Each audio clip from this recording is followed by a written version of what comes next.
Welcome to Wednesday's Word of Wisdom. We have been diving into worship and warfare. What next?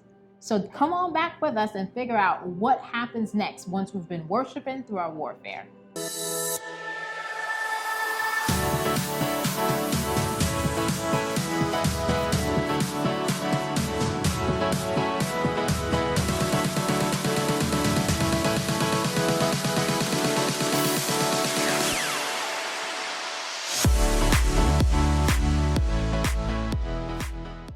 All right. So, honey, what do you have for that? Okay, guys that are married, how many of you remember the posture that you took when you proposed to your wife? Ooh, good one. Okay, just like we as men, our normal posture for that is on one knee. Mm-hmm. There is a posture that we are supposed to have in worship. Yes.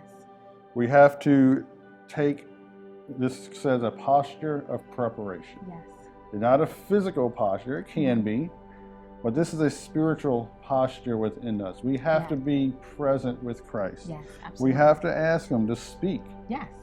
For we are listening. Absolutely, yes. So we've been worshiping through our warfare, and we've talked about in some of our devotions with you guys that God gives us the battle plan. But in order for us to hear from God, we have to take that posture of preparation. Do we actually believe He's going to talk to us? Do we believe that He is going to say something to us and give us those battle plans? And that's what we've been trying to show you guys, that yes, He will, but you have to be in preparation. Just as David said, when you're preparing to pop the question, you already have a posture. So when you're preparing to hear from the Lord, you have to have a posture of preparation.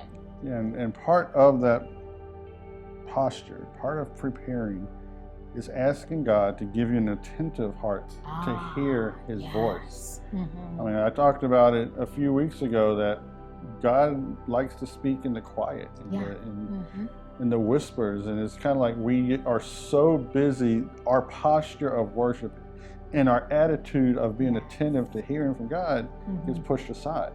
Absolutely. So we've got to change that around, get quiet before God, and have that let expectation. let Him speak to you, because, I mean, God can speak in the mundane. He can speak in the busyness, but if you get quiet before Him and really sit and listen for His voice, the attentiveness we're giving Him, it's going to be so much better for you. Yeah. Absolutely, absolutely.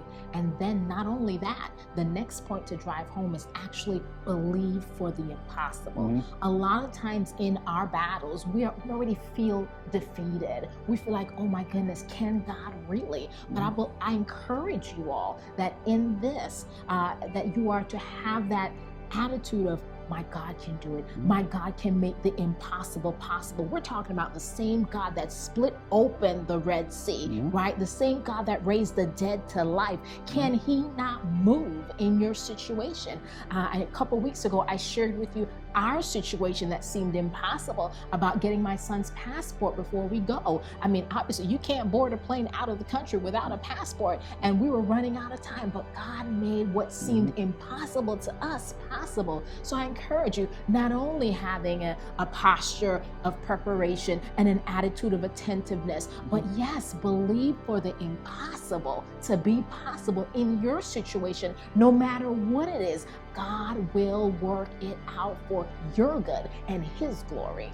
And the last thing, with all of that we're hearing, when we're asking God to hear from Him, we need to ask to hear from Him all the time. Yes. Not just in that little bit of time we're given to hear from Him, but ask Him to have the privilege to hear His voice. Yeah. We can be out driving, we can be out with friends, and let that sink in for a minute. Are you doing something in that time that is against Him? So are you listening? Yeah.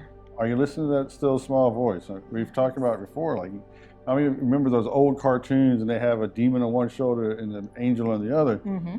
Which voice are we hearing? Are we giving enough attentiveness to God to hear that Holy Spirit right here and pushing Satan in the world aside? Yeah. Absolutely, absolutely. So I definitely encourage you guys, take these 4 points with you as you move through life, because we know the battle is certain.